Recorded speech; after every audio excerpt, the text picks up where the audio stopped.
Hello. Today we're going to be discussing emotional intelligence. But generally, let us revisit traits of leadership. We have been examining traits of leadership, looking at extraversion, agreeableness, openness to experience. But one important trait of an effective leader is emotional intelligence. And so what is emotional intelligence? And would you consider yourself as an effective leader or not? If you consider yourself as an effective leader, what are the things you see to have caused you to categorize yourself as an effective leader? Emotional intelligence is the ability of someone to consistently recognize emotion rising in themselves or in others and to take effective measures. Now, when someone who recognizes emotion sees emotions building in himself but does nothing, and is always angry, always blaming someone or yelling at the top of his lungs, that person will be considered to have low emotional intelligence. However, if someone who perhaps has been on the job for quite a while and is coming back home at 5 o'clock, at 6 o'clock, in a country where the traffic is very tense, very, and I would say backed up, and things happen, drivers drive roughly, and the hold-up adds to the pressure. If this person consistently yells, he or she is considered to have low emotional intelligence.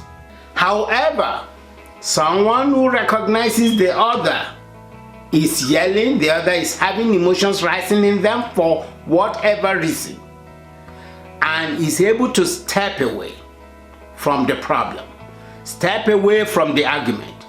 If you do this consistently, you'll be considered to have high emotional intelligence.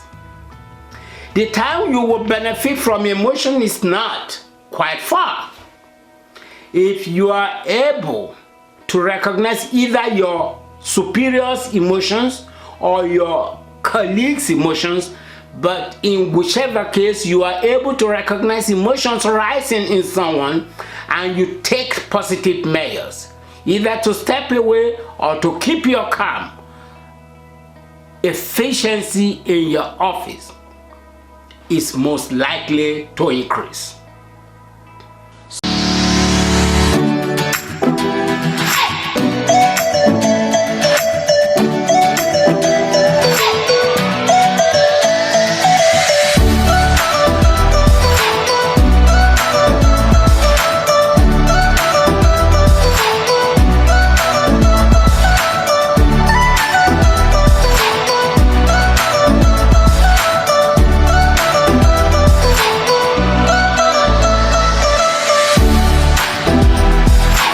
So the 4 areas of emotional intelligence are your self-awareness. Do you recognize your environment? Are you able to recognize emotions rising in others? You must also be able to have self-control, or in other words called self-regulation. Whenever emotion is rising in you or in others, if you recognize that as first step, are you able to recognize and regulate yourself? Everyone knows their own attitudes.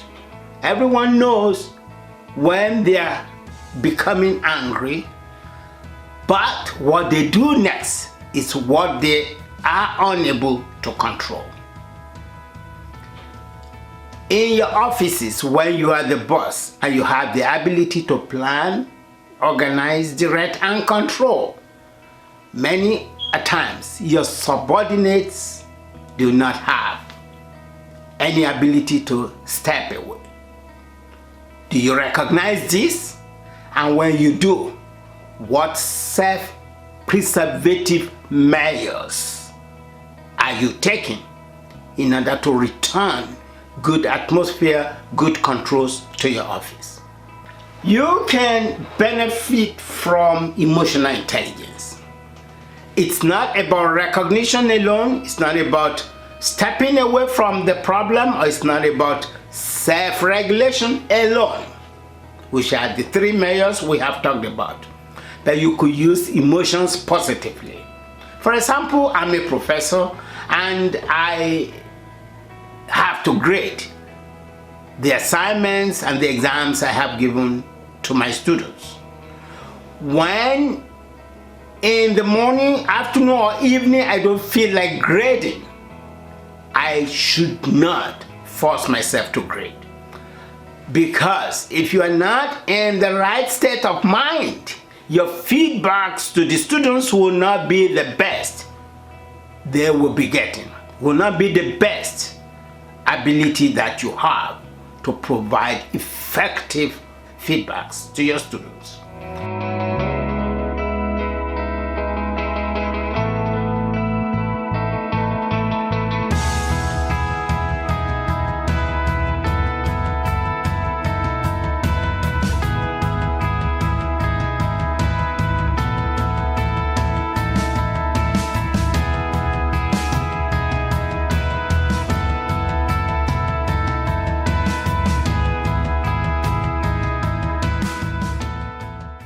So, and for all of you, the time you will use emotional intelligence is not quite far from now. When you get back to your jobs, look at your surroundings, look at the responses of your employees, and begin to make self-control, self-regulation when you recognize the emotions and things happening in your office. And also use emotions positively, because there will be, not everybody is a professor. So my example could be towards those of you that do a lot of work that's similar to being a professor.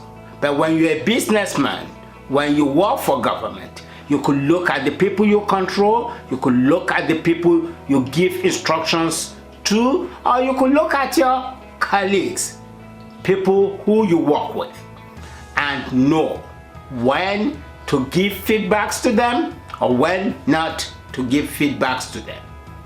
And this also will be using emotions positively.